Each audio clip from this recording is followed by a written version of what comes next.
All right, welcome to the video. We are continuing. We left off with lesson 6, so now we are into lesson 7. Remember, our conversation has been about the number line and the coordinate plane. Let's continue. I have some examples for us to look at. So first, let's look at the number line one. A number line can be used to help you add and subtract integers.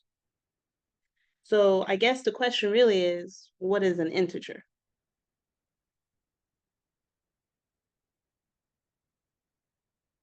And we're going to answer that by giving some examples. So here are some examples of integers. -4, 3, 25, 0, -1.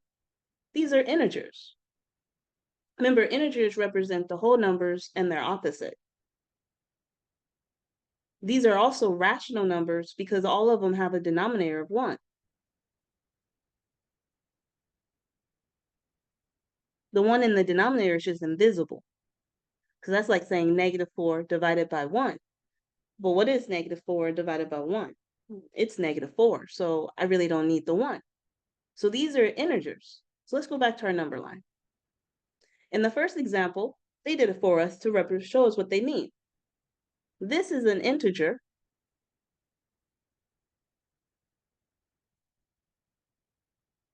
-3. And we are adding 2. So when you add using the number line, you move to the right. If it would have said subtract 2, subtracting means move to the left. So we're not going to redraw all of these number lines on our paper if that's what we're doing. Instead, we're just going to follow along real quick, okay? So this says -3, and then we're going to move to the right too. I'm going to actually show my jumps one at a time.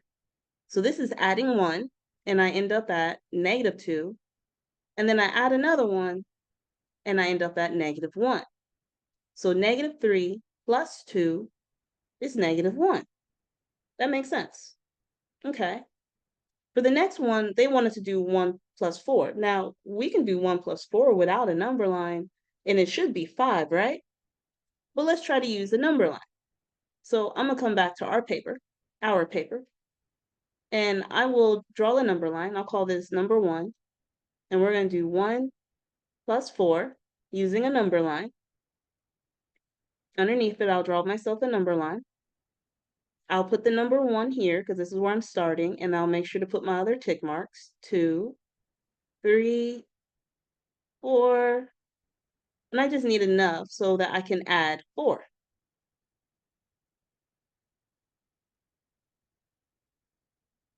All right, so I start at 1, and I add 4. So 1, 2, 3, 4. I end up at 5. Now remember, without a number line, we should be able to do 1 plus 4 to get 5. It makes sense. All right, let's see what the next example is.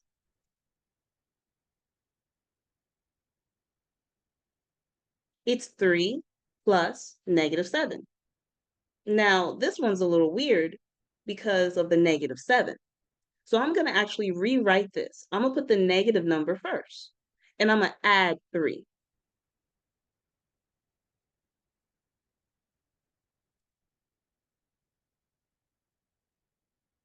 -7 plus 3.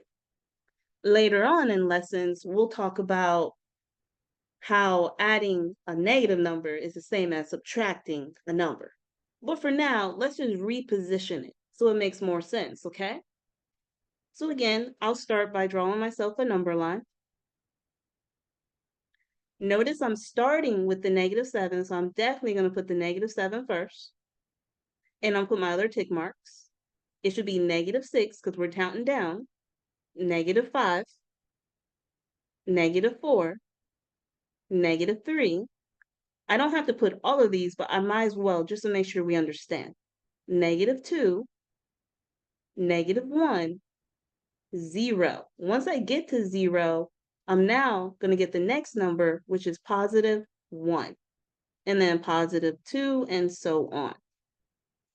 But we're only adding 3, so we didn't need all of those, but it's good to show what we're talking about. All right, so I start at -7, and I'm going to add 3. So that means I'm going to move to the right 3. 1, 2, 3. And I get -4. But like I mentioned, we didn't have to reposition the -7 and the 3. We could have left it as 3 plus -7. But that takes understanding that adding a negative is the same as subtracting. And it would have been 3 minus 7. And the minus means move to the left. So maybe I'll demonstrate that just to show you what I mean.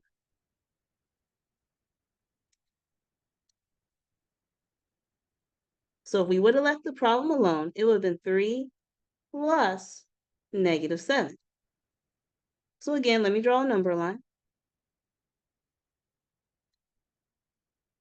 Before I put my tick marks on there, I definitely need to show you this. Adding a negative is the same as subtracting. The plus sign goes away, and it's just a minus sign. Adding a negative is the same as minus. So that's 3 minus 7. So let's just think about it in the real world context. You have $3. You go to the store, but something costs $7. Do you have enough money? Obviously not. If you give them the $3 that you have, how much more money do you have to give them? So think about it. You need 7, but you have 3. How much more money do you have to give them? Hopefully you understand you still got to give them $4 more. But it's not +4. It's -4 because you're in debt. You owe it. But let's use a number line to explain it, okay? This minus sign means go to the left. And because I'm going to the left, when I put my tick marks on my number line, I'm going to start on the right because I have to be able to go to the left. If I started down here on the left and wrote all my numbers to the right, I wouldn't have anything to the left to go to the left. So I have to start up here. So now I'm going to go down 3, and then 2, and then 1, and then 0. What is less than 0? 1 less than 0 is -1. Then it's -2. Then it's -3. Then it's -4. Remember, we only have to put as many as we need, but I'm just being complete. Great. So I get to start at 3, but I'm going to move to the left 7. So watch me move. 1, 2, 3, 4, 5, 6, 7. Where do we end up? At -4. Eventually, you'll learn techniques for adding and subtracting integers, and you won't need to use a number line. But just to get you started, a number line does help. All right, so that's the number line conversation. Let's have the rest of the video, let's talk about the coordinate plane. Last time, we talked about the coordinate plane and what that really means. So remember, the coordinate plane is where two number lines meet. The coordinate plane is where two number lines meet.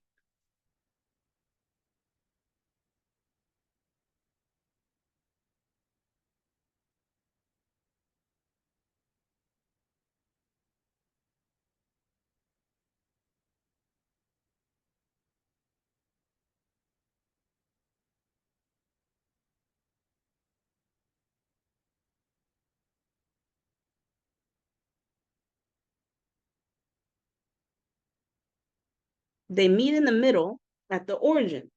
So one of the number lines is going left to right, and the other one's going up, down. we have some examples to look at. It says, plot the coordinate points given below. Now they use the word coordinate points, but that's the same as saying ordered pair. So instead of writing it here, I'll write it on our notes paper. On the coordinate plane, we can find ordered pairs. Remember they are pairs because there's an X and then there's a Y. What direction does X go? Well, X goes left, right, Y goes up, down.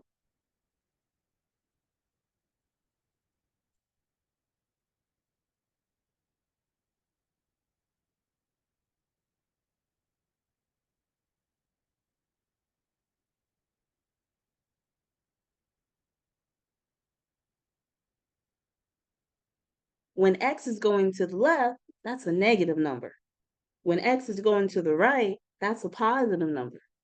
When Y is going up, that's a positive number. When Y is going down, that's a negative number. So it's like directions, going to the left, going to the right, going up, going down. All right, let's look at some examples together. So we have the point -7, comma, -4. -7, comma, -4. What example number did we leave off on? That was 3, so this is example 4. The point A is located at -7, comma, -4. So before we plot it, let's understand what does this really mean? Well, the -7 is in the X spot. So that means go left 7. And then the -4 is in the Y spot. That means go down 4. Go left 7 and then down 4. Once you do both of those directions, you put your point. All right, let's pick out a couple more examples so we can write them and then we'll go plot them. Let's also do point P, -3, comma 7.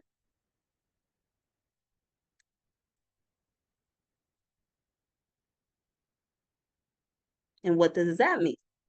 Well, the -3 is in the X location, so we're going to go left 3, and then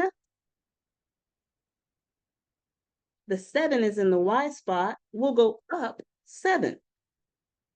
So first we go -3, first we go left 3, and then we go up 7. And then we put our point. There is only one point, 2 numbers, 2 directions, 1 point. Let's also do point Y, 5, comma, -8. 5, comma, -8. Well, what does that mean? Well, again, 5 is in the X spot, so that means go right 5,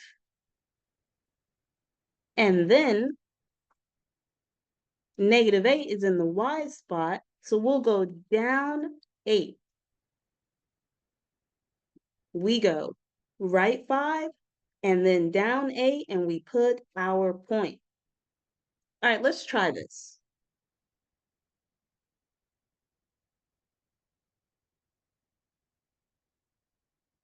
So I have, gotta be careful, I have -3, comma, -4. So left 7, then down 4. I start at the origin, so I'm in the middle. I don't put a point there, I'm just starting in the middle, and I'm going left 7. So hopefully you can see my little cursor moving. I'm going left 7. I am right here. So I tell you what, I'll jump for the first one. And then once I make my point, I'm gonna go through and erase these so they're not in our way. All right, so I went left 7. Now I must go down 4. 1, 2, 3, 4. Put my point. If you look on the x-axis, you're lined up with the -7. If you look on the y-axis, you're lined up with the -4. So this is where point A is. Good job. Let's keep going. Now we have -3, comma, 7. That was left 3, up 7. So again, we'll start from the origin and we'll start making our moves.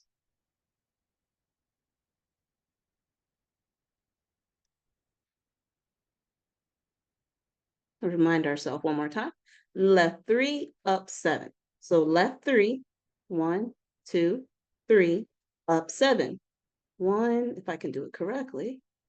1, 2, 3, 4, 5, 6, 7. Put your point and get this mess out of our way. If we look on the x-axis, we are lined up with the -3. If we look on the y-axis, we are lined up with the 7. So we have the point -3, comma, 7. All right, so that is point P. Let me label it as point P. Now let's keep going. So we have the point Y, and that was 5, comma, -8. So that was go right 5 and then down 8. Right 5, then down 8. So again, start from the origin and we'll go across, or I'm sorry, go to the right 5, because across isn't a direction really, or it's across, which doesn't make any sense for the coordinate plane. All right, so we went right 5. Now we have to go down 8. 1, 2, 3, 4, 5, 6, 7, 8. Put your point. On the x-axis, you're lined up with the 5. On the y-axis, you are lined up with the -8. And this is the point Y. I wanted to change my colors. Let me change the color of it. There we go. And that's plotting using the coordinate plane. So remember, it's all about directions. X goes left, right. Y goes up, down. You can determine whether to go left or right if the number is positive or negative. You can determine to go up or down if the number is positive or negative. A negative number in the X spot means go to the left. A negative number in the Y spot means go down. A positive number in the X spot means go to the right. And a positive number in the Y spot means go up. All right, so this is where we will end our lesson 7 video. Thanks for watching. Have a wonderful day.